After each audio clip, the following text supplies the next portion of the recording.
Jadi untuk awal-awal 1 bulan sampai 3 bulan, 6 bulan mungkin masih proses adaptasi ya bang. Iya. Iya, adaptasi. Ya udah, akhirnya lama-kelamaan mulai membaik, mulai enakan. Di 1 tahun kemudian, pas di 1 tahun di sini, 1 tahun saya di sini, saya keluar air mata, saya nangis.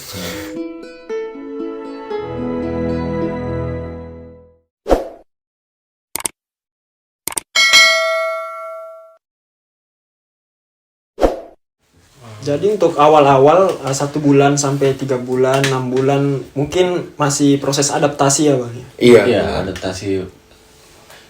Bang Tony yang pernah, maksudnya punya basic dalam dunia bahasa Jerman gitu ya, masih perlu adaptasi yang panjang gitu kan. Iya, benar. Tapi ya itu yang tadi seperti diceritakan, asal kita mau membuka diri dan supel ke orang-orang Jerman dan mencari relasi teman-teman orang Jerman. Iya benar. Asal Itu- berani bicara sama orang. Benar, Iya. kita harus berani bicara.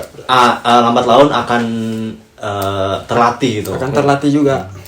Jadi untuk kesini abang kan kalau mau kesini harus pintar bahasa Jerman dan harus punya sertifikat bahasa. Iya. Untuk sertifikat bahasa dan lama belajarnya itu gimana nih bang? Gimana nih? Nah, saya kurang tahu ya untuk orang awam yang emang bukan jurusan bahasa Jerman di kuliahnya gitu.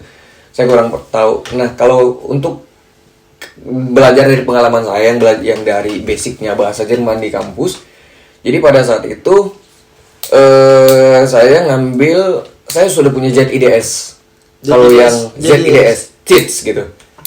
CITS itu namanya CITS atau DAAD. Itu kalau jurusan bahasa Jerman pasti punya itu. Nah, kalau udah punya itu, terus kita cari agent, siapapun itu agentnya untuk yang memberangkatkan kita ke Jerman, Ausbildung itu, ya udah kita harus melampirkan sertifikat ZIDS kita. Terus kalau emang kita mau perbaikin, kita harus punya sertifikat A2 yang dari Gute. Oh iya. A2 yang dari Gute. Tapi apa tadi ZIDS itu apa ya bang kalau kita ZIDS itu seperti ujian kayak Gute. Persis. Oh, tapi yang itu yang mengeluarkannya dari kampus. Yang gitu? mengeluarkan itu dari kampus. Oh, oke. Bahkan itu ZIDS setara dengan B1 sebenarnya. Oh. Setara dengan B1. Cuman tergantung dari universitasnya. Karena walaupun universitas negeri, tapi ini nggak terkoordinasi dengan Gute universitasnya. Jadi nggak berlaku. Nggak berlaku ZIDS yang ada dari kampus ke Gute ini gitu. Jadi saya harus ujian ulang A1. Pada saat itu saya masih bisa A1. Jadi ujian ulang di Gute A1. Jadi persyaratannya ZIDS A1 baru ngelapor ke agen. Jadi waktu abang kasih ini itu Jerman itu menerima A1 kan biasanya. Pada saat itu untuk mahasiswa, untuk yang tamatan kuliah itu mereka boleh pakai A1. Tamatan kuliah bahasa Jerman itu mereka boleh pakai A1. Oh, oke. Tapi sekarang kayaknya udah gak bisa lagi, harus pakai A2. Iya mungkin 2 tahun atau 3 tahun silam untuk Ausbildung ini masih bisa menggunakan sertifikat A1, A2. Tapi untuk tahun 2018 ke atas kayak 2020 kemarin kayaknya bulan 8 udah B1. udah wajib B1 ya? Sekarang udah harus B1. Udah B1 guys, wajib B1. Ya kayak gitu untuk teman-teman yang masih belajar bahasa Jerman ya berjuang. Nggak ada yang tidak mungkin selama kita mau berproses gitu. Cie gitu ya. Emang gitu, kita harus punya prinsip hidup. Kita harus punya prinsip hidup yang mana ya sekarang ini kita belajar kan ya. Contoh saya udah 26 tahun gitu. Yang udah nggak mungkin lagi untuk belajar, nggak mungkin lagi untuk ngafalin gitu. Apalagi ini bahasa Jerman dengan kesulitan yang sangat tinggi gitu kan. Iya benar. Tapi ya mau gimana lagi, demi hidup yang lebih baik di masa tua kita ntar, ya kenapa nggak harus belajar gitu. Iya. Mending susah di usia muda daripada di usia tua. Iya benar. Ya benar. Gitu. Tadi kan bercerita membahas tentang kehidupan di sekolah. Coba kita bisa ngulik-ngulik tentang kehidupan di kerjaan nggak? Lingkungan Ausbildung di lingkungan kerja gimana nih bang untuk Ausbildung di lingkungan kerja, dari mungkin dari apa sih namanya, Cara kerjanya, cara adaptasinya. kerjanya, cara beradaptasi, cara berbicara dengan orang Jermannya gimana. Pertama kali pada saat awal-awal kesini tuh gabung masuk itu saya langsung kerja di restoran gitu kan, langsung kerja di restoran dan ngelihat dan dengan supervisor yang agak sedikit galak pada saat itu ya, agak sedikit aduh ini kayaknya kurang tepat nih gitu kan. Terus akhirnya kayak iya, Itu dipus banget. supervisor yang jiwa-jiwa orang Jerman Yang banget ya. jiwa orang Jerman, nah, ntar dikasih tau juga gimana jiwanya orang Jerman gitu kan. Jadi kayak itu kayak gimana ya, kita apalagi saya Jawa ya, Jawa orang tua ayah Sunda mama Jawa gitu kan, terus tapi basicnya Jawa. Jadi kayak masih ke bawah tuh basic yang alon-alon asal kelakon kerjanya. medok kalau bisa. Bener. Medok. Akhirnya pada saat di sini tuh kayak push didorong sama supervisor, kamu tuh nggak bisa seperti ini gitu. Kamu tuh nggak bisa kerja seperti ini, kamu tuh harus kerja tak gitu. Dan langsung kaget ya awalnya. Kagetnya luar biasa. Mana lagi dengan bahasa Indonesia, bahasa Jerman yang seperti ini gitu kan. Akhirnya lama-lama beradaptasi, tetap dimarahi sampai saya sih tiap kali saya doanya gini, ya Allah mudah-mudahan permudahkan orang-orang yang di sekitar saya supaya suka sama apa yang saya berbuat. Supaya orang-orang yang di luar sana siapapun itu, bahkan saya sebut namanya, saya sebut nama supervisor itu, ini beneran, saya sebut nama supervisor itu supaya suka sama kerjaan saya. Itu saya tiap kali doa seperti itu, serius. Oh, iya. Gitu. Ya udah, akhirnya lama-kelamaan mulai membaik, mulai enakan. Di 1 tahun kemudian, pas di 1 tahun di sini, 1 tahun saya di sini, saya keluar air mata, saya nangis. Karena dibantai lagi itu, dipapas habis lagi tuh sama si supervisor. Dari bulan-bulan berapa? Di 2019 di bulan pas 1 tahun di 2019 di Masih bulan di 9. sudah setahun itu. Udah setahun di Masih 2019 di bulan 9 tanggal 5. Itu pas setahunnya tuh saya di sini kerja di push sama si supervisor, terus kayak udah aku nyerah nih. Terus akhirnya punya teman orang Jerman. Jadi udah sempat mikir untuk nyerah nih. Udah sempat mikir nyerah tapi nggak kepikiran untuk balik ke Indo. Iya. Cuman nyerah aja kayak udah terserah dah gitu, mau marah-marah dah situ lo gitu kan. Akhirnya kayak cerita ke temen Jerman, cewek yang emang satu profesi juga, satu Ausbildung juga. Terus dia cerita, udah saya juga yang orang Jerman seperti ini di-push juga sama si supervisor itu gitu. Jadi udah santai aja.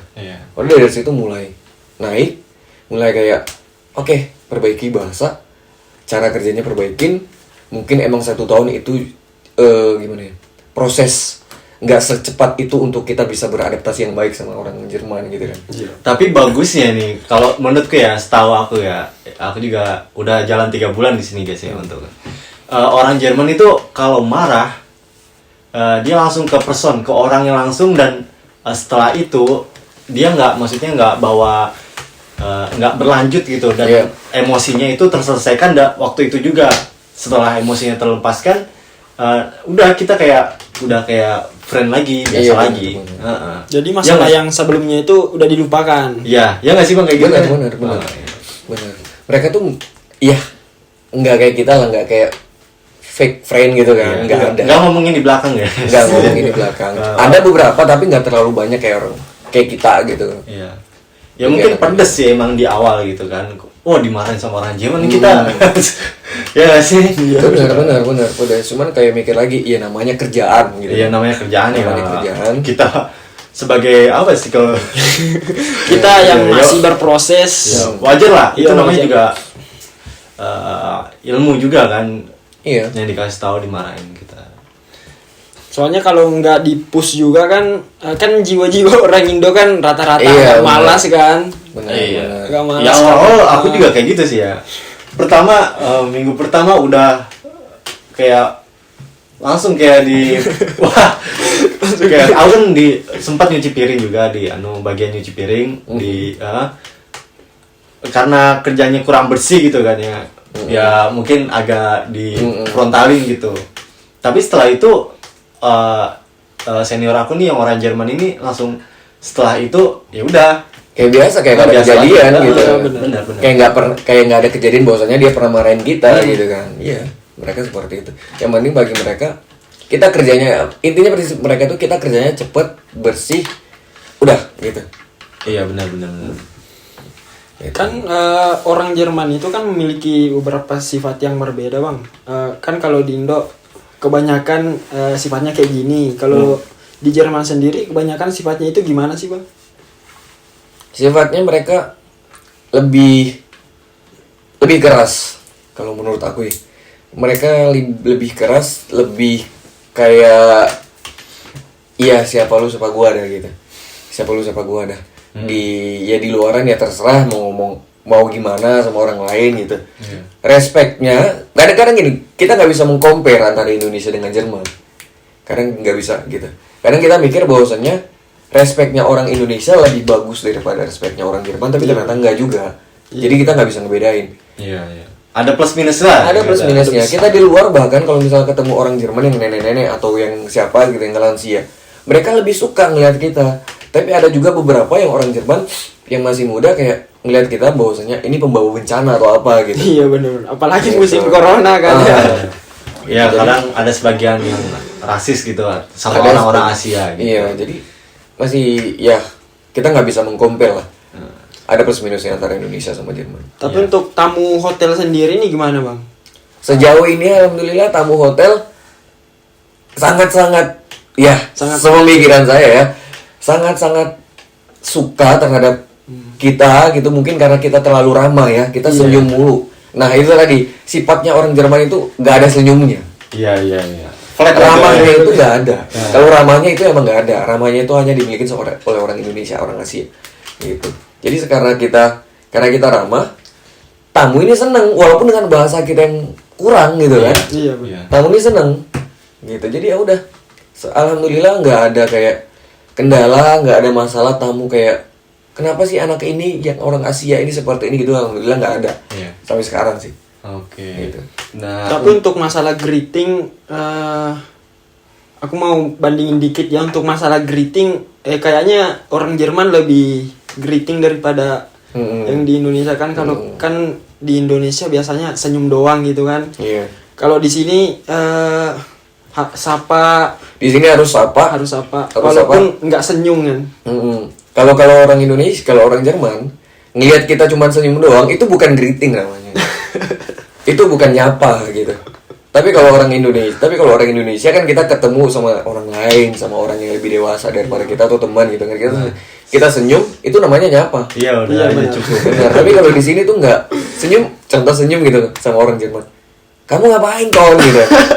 Mereka nggak paham kalau kita senyum tuh bahwasanya kita tuh greeting gitu. Jadi kebalikannya ya bang. Iya, itu nggak paham. Harus apa halo Tony, gitu Guten Morgen atau Guten Abend, harus seperti itu. Nah, ya.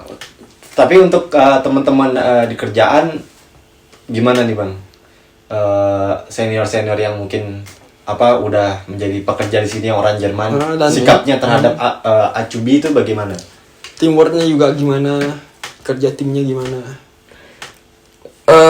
Pada saat itu yang ngeliat Acubi itu tetap rendah ya.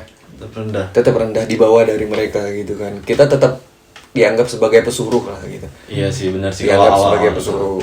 Tapi kembali lagi kalau emang ya kalau sekarang sih alhamdulillah saya nggak pernah ngerasain itu sekarang. Alhamdulillah nggak pernah ngerasain itu lagi. Tetap nganggap sama mereka karena kadang mereka kalau butuh bahkan bukan nanya ke orang lain tapi butuh tapi nanyanya ke kita walaupun kita masih Acubi Iya, gitu. iya.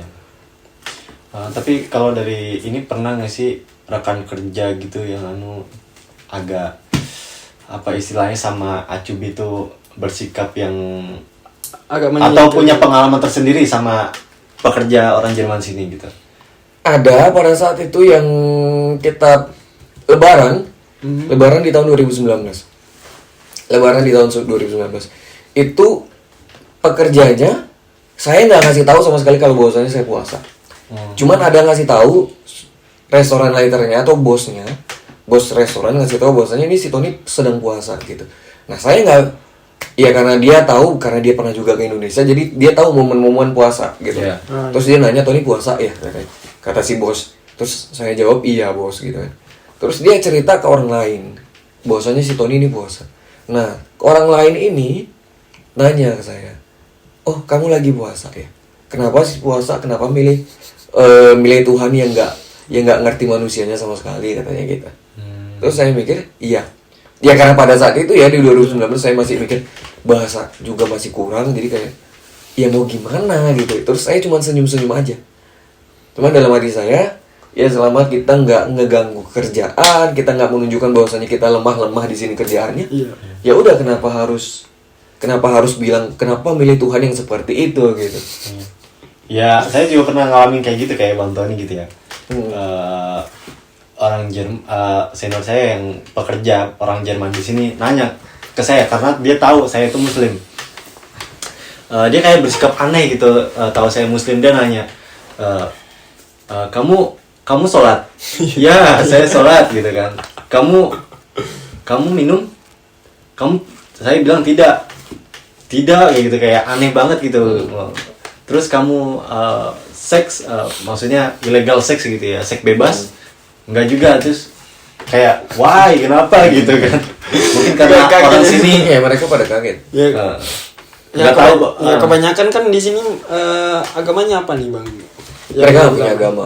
Kebanyakan nggak punya agama ya. Ya mungkin secara KTP ada agamanya, tapi untuk di KTP kan di sini nggak ada KTP. Kan di sini nggak ada KTP yang menunjukkan untuk nggak ada ya Bang. Untuk agama nggak ada ya? Nggak ada. Oh pantesan. Iya.